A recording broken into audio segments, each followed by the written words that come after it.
works out to be about 60 cents in every dollar. That's what you would need to spend in order to make sure that you are seeing yourself through a renewal cycle.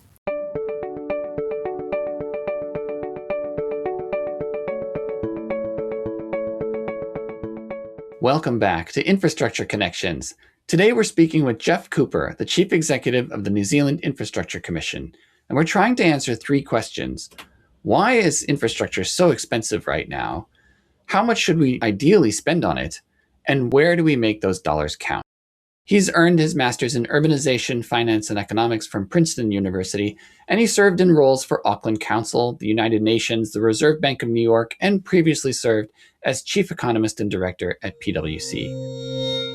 Well, hi, Geoff. Welcome to the show. Pleasure to be here. Thanks for having me on. Yeah, thanks for coming on. So we want to talk about the National Infrastructure Plan today, but before we get to it, kind of paint us a picture of where we're at now and what normal is. You know, the challenge of infrastructure over the last few years has changed significantly from what we've seen over the last 100 years. And that for a long period of time, our sectors kind of evolved in silos in their own sort of sectoral areas. And increasingly, we're sort of asking these sectors to think much more across one another. And that has, I think, challenged a lot of the sector, a lot of the of infrastructure about how to go about that. So I'm thinking about things like how to address resiliency issues, how to address housing affordability issues, decarbonisation. These are things that we need sectors to be talking to one another. On the issue of like how we invest and how much we invest in infrastructure, our work kind of shows that, interestingly enough, New Zealand is among the highest in the world for how much we are prepared to spend on infrastructure. I think that has come as a surprise to a lot of people, that actually we are high up in the league tables. And that has, I think, asked this question of, well, are we getting bang for buck, and are we getting value for money from our infrastructure? And of course, the plan has plenty to say on that one. So then that brings us to the National Infrastructure Plan. Tell us a little bit about how often it's released, and especially what questions you wanted to answer in this plan that might have been different from what was explored in previous ones. This plan is much more focused around actually an ongoing work program for the Commission. And I've sort of described it more as national infrastructure planning rather than a national infrastructure plan, to get away from this idea that the plan's been done, like now we need to execute on the plan. One of the things we found in all of this is that the information that we have on what our priorities are keeps changing. And actually, like, we have a current example of that right now. With higher fuel prices.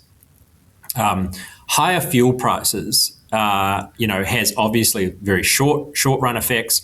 It also has very long run effects, right? You can imagine a world where if fuel prices were to remain elevated, that it would really increase, and let's just say for the purposes of this, like holding technology constant, it would really increase the cost of commuting quite significantly. And so what we would expect to see as a result of that is a real shift in the land gradient of the city, right? We would expect to see land prices close to the city centre, close to those high-paying jobs. We would expect to see those land prices go up, and we would expect to see land prices on the periphery of the city go down. And that is a signal to developers to develop more intensely in the areas with low transportation costs. This, of course, is at the beating heart of a business case for transportation in a city. And so as these prices around us are changing, so too the asset owners need to think about how the infrastructure needs to change. And there is nothing that says that transport costs have to remain constant. In fact, they're changing all the time on us. So that is why I think this is about iteration of as we receive new information about what the infrastructure priorities need to be. How does that compare to the rest of the world? Yeah, I mean, interestingly, and I was at a World Bank conference not too long ago, speaking at that on the plan, and they had done some work that was quite similar to New Zealand's work, looking at benchmarking how much infrastructure we have against how many people we have. So you can think of that as sort of like a stocks per capita. And what was interesting about that work is that they had New Zealand in the area of transportation infrastructure. New Zealand and Australia were among the highest in the world on some of those stocks per capita. So I think some of those benchmarking points are quite interesting. Another one that came out in the benchmarking work we did was that New Zealand is among the highest consumers of water per capita in the world. And so it appears, at least through that benchmarking, that that's an area where, we talk a lot about having big infrastructure deficits, but as I think we'll kind of talk to here, that doesn't necessarily mean more infrastructure per unit. There are areas across New Zealand's infrastructure services where we look like we're right in line with how much infrastructure you would expect to see. Whether we have that infrastructure in the right place and maintained to the right level, these are much more challenging questions. Is that high water use due to agriculture per capita, or is it just the leaks in Wellington? Yeah, exactly. I mean, there's certainly, I think, agriculture and irrigation contributes a lot to that. But there are quite substantial differences in water consumption by jurisdiction, which is quite interesting. The Commission has got very interested in understanding what this looks like according to how we pay for water services. And of course, on that measure, there's quite a few discrepancies. I mean, up in Auckland, you're paying volumetric charging per unit that you use. In Wellington, you're paying through your rates, and so there's no clear sort of channel between how much you're using and how much you're paying for. And of course, this creates, I think, it is a bit of a problem for what would be termed like demand management, right? If you don't see the price, you won't sort of manage your use, and you might end up using too much. So that seems to be a driver of infrastructure investment, which is actually, you can think about this across infrastructure services and how you pay for them. And I'd say that the services where you don't see a price, you're more likely to have a sector that's focused on building, probably overbuilding, I would say. Whereas sectors that have more sophisticated pricing approaches and demand management approaches are more likely to ask the question, do we need that infrastructure? Is it necessary, or can we find ways to make better use of what we already have? Yeah, right. And I thought it was interesting. You went back to basics in one point that you made, that modern infrastructure is more incremental and invisible in change, whereas a century ago, infrastructure was much more visible and had larger impacts. Can you talk about that a little bit? Yeah, this is a very salient point, and it's one that you can I've sort of only appreciated it by looking back in history over the last, we went back and looked back to the 1870s to try and understand how our infrastructure has evolved. But, well, an example of this is something like, that we mentioned in the plan, is something like regional electrification, where, this service of bringing electrons out to the regions was the difference between using candles and using light bulbs, right?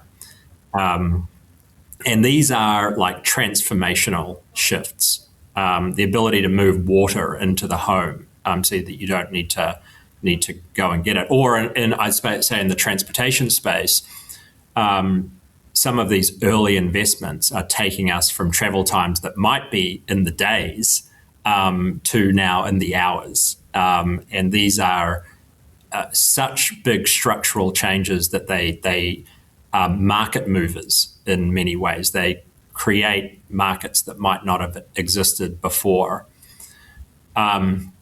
When we look around at the project landscape that we're kind of contemplating at the moment, it's very difficult to find these kinds of enormous transformative changes.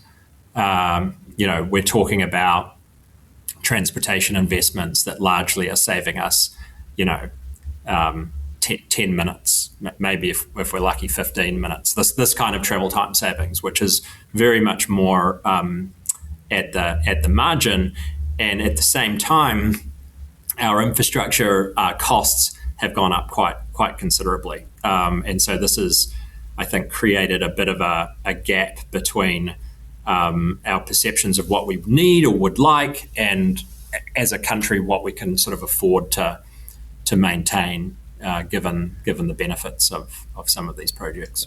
Does that mean we expect more out of more spending, and that's harder to show that benefit when it's incremental? What we see is sort of the areas that have the highest cost escalation are the ones that rely heavily on land, that it becomes a sort of land management issue. And you can imagine that as an infrastructure project is needed more and more and more, the land price is going up at the same time as the kind of, let's say we're thinking about a new suburb on the fringe of a city, for instance.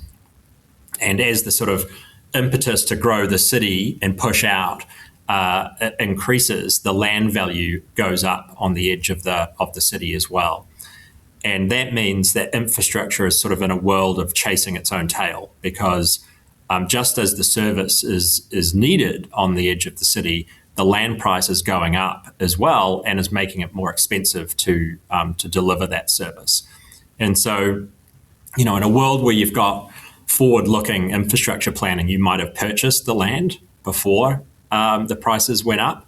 But if you didn't, you're going to see it quite difficult to make the business case to actually afford the land, and that's kind of a world where we see a lot of that in New Zealand at the moment. I suppose the other thing that comes up from time to time is this idea. Economists talk about Baumol's cost disease. And this refers to the sort of pin-up case study of this is I think it's the violinist in the orchestra, right? And the violinist in the orchestra, 100, 200 years ago, is in many ways doing the same thing that it is today, but the wage of the violinist has gone up considerably. And as the sort of argument goes, that's because productivity in other sectors has meant that if you want to safeguard the violinist, you need to pay them more as well. And so this kind of hypothesis that if you see productivity in other areas, it's going to create cost drivers in areas of low productivity. Now, when you sort of look around at New Zealand's infrastructure services, one of the things that you'll notice is that these are not, generally speaking, the key drivers of productivity in the economy. The pin-up example is something like health services, right? You don't sort of go to health services and expect to see large productivity gains, and indeed, that has not occurred. But as a result of productivity in other areas, you see those costs going up. And so, in some ways, governments in New Zealand, both central and local government, have kind of been caught in this sort of cost disease, Baumol's cost disease, which afflicts infrastructure services, probably. You'd mentioned that over the course of the last 150 years, on average, there was a 5.6% spend on GDP for infrastructure. How did you come up with that number? And how does that affect kind of the politics of swinging on either side of that number if we want to spend more or less? Yeah, well, first we looked over the last 30 years, and it was quite helpful. Statistics New Zealand actually had quite a good database that hadn't been previously mined for this kind of information. That resulted in a paper called Build or Maintain, which gave us our first kind of aggregated look at all of New Zealand's sectors and where we have been spending. I think we were we sort of saw the value in that, because we were able to talk to New Zealand's infrastructure as a portfolio. We then mined yearbooks, many yearbooks. So this looked like people sort of going to libraries and looking at records of investment. And it turns out New Zealand's record keeping on capital stocks in New Zealand was very, very good, and that allowed us to go back far further than the 30 years and start to piece together investment trends over the sectors over a much longer period of time. And you can go and do that. And we kind of looked at different booms that have occurred as technology has changed in different sectors. I've already talked about sort of regional electrification and piped water into homes. That resulted in sectors that went through quite significant increases in capital expenditure. But what is interesting about this is that those things are never maintained, right? You can't keep doing regional electrification. You do regional electrification, or you roll out UFB.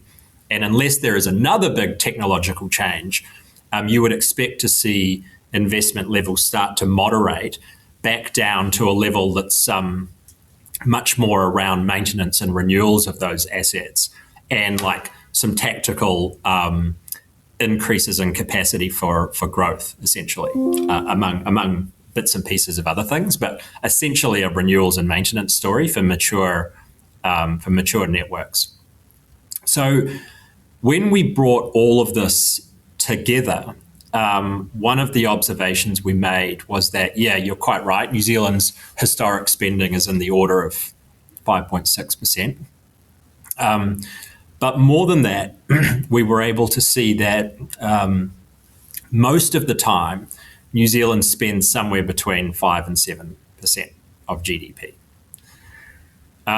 So we sort of stepped back and said, what is this telling us about the guardrails of investment as it pertains to the household and how much they can afford, and the kind of social license to spend on infrastructure, vis-a-vis other concerns and OPEX costs that a modern economy has, like healthcare or a welfare state, and so on and so on. There's a great many other things that a country might choose to have. So we're trying to use this to help show where levels of consensus might be found. And so the guidance on the plan essentially is that if you come up with an investment program that pushes towards the upper end of that, towards the 7%, what we're saying is that expect contestability. Expect that you're kind of going to be thinking about projects that actually is testing willingness to pay, probably maybe is starting to get into a world where the benefits are not high enough, or people aren't prepared to pay for those benefits. And you're more likely to have political contestability on the downside. Similarly, if you're too close to the 5 number, you're likely to have political contestability come in over the top and say, actually, we're gonna do more. And this has been, I think, a useful frame for helping to identify what to do with an enormous program of work that we have that is pushing much more towards the upper end of that. And of course, that then becomes a motivation for advice on how to stage and phase this stuff through time so that you end in a world that has more consensus. And that repairs and renewals you mentioned turned out to be a big part of what the plan's recommendations were. You covered, I think, 17 sectors, and all of those sectors said they wanted more. And it wasn't they wanted more because they just felt like it would be nice to have a new hospital or a new school. It's because they were in dramatic need of repairs and renewals. How is that going to be solved within that 5.6% of the GDP, or without going deeper into debt? So our assessment of renewals as a total function of the infrastructure budget, once you do the math on a lot of this, works out to be about 60 cents in every dollar. It's a little lower for horizontal, it's a little higher for vertical. So this is an aggregated number, but that's like a baseline number of what you would need to spend in order to make sure that you are seeing yourself through a renewal cycle. Now, for any one new asset that you bring on board, what the commission's sort of saying is like, this thing will need to be rebuilt or renewed in another 30 to 60 years' time, right? Which, if you're just thinking about one asset, you might say, oh yeah, like we don't need to think about that now. Like future generations can think about that one. But if you're a mature sort of economy and you have grown your stock of capital up over the last 150 years, it turns out that, this becomes the lion's share of everything you need to do, not just in future years, but today. So this became something that is sort of unavoidable. We've come to term this the sort of the mega project you can't avoid, right? Because if you kick the can on this, it only gets more expensive. The sort of metaphor here is if you don't paint the weatherboards, you're going to have to replace them, and that's a lot more expensive. So this becomes front and center. So when you think about all of the demand for services that we have, and I think we list sort of 5 main ones. Income growth, resilience, building for a changing climate, decarbonization, and so on. The one and population growth and demographic change.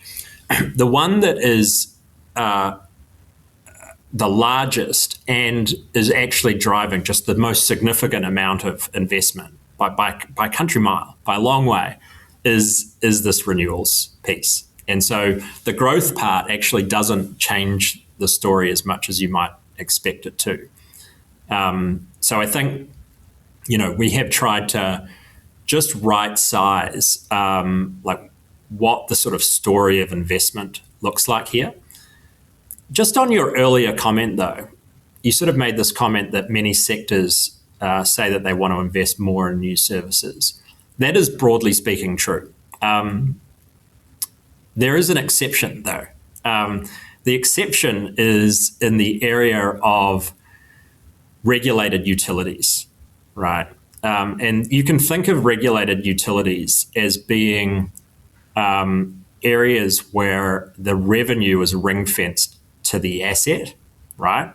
They need to generate enough revenue off the asset base to fund the operation and maintenance and renewal of the asset. And of course, it's a competitive world out there, right? So if they overinvest in infrastructure and as a result need to charge higher prices to recover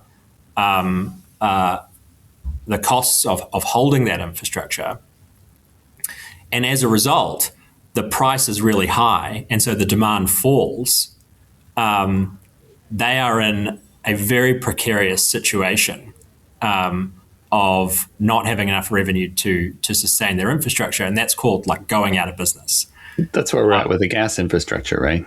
Yes. I mean, this is what's happening right now, and not what's happening, but this is the context for airports and airlines right now. Regulated sector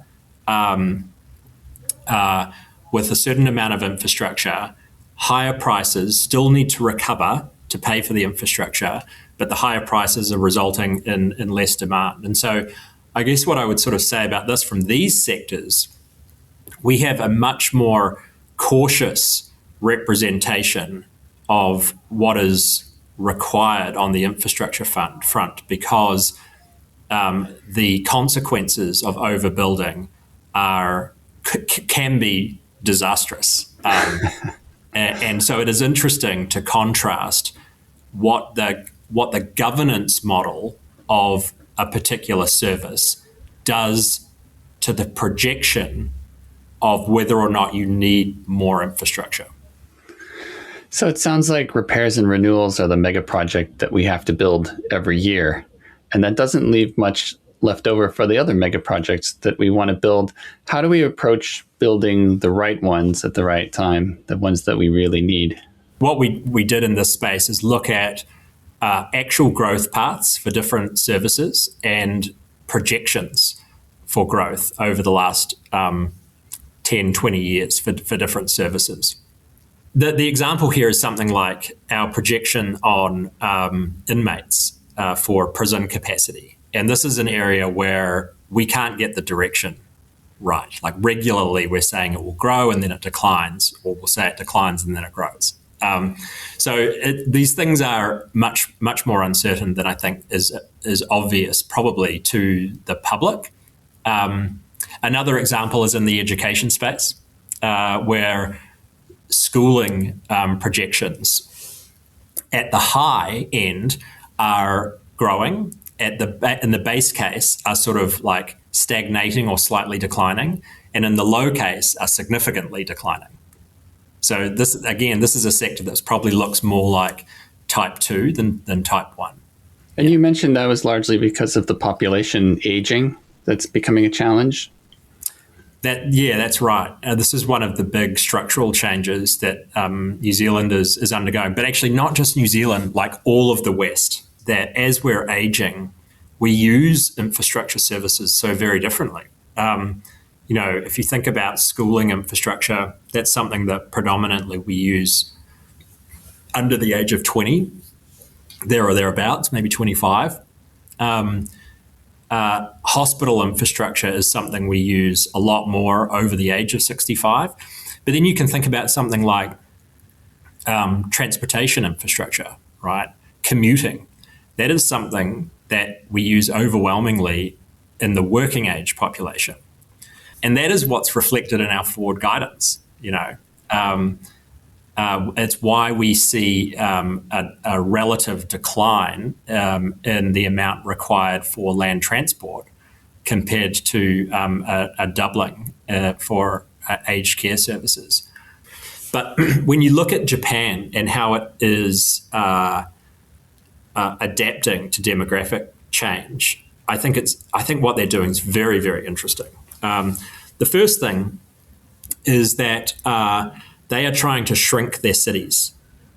And they are looking at the areas where there's a lot of infrastructure but not enough users.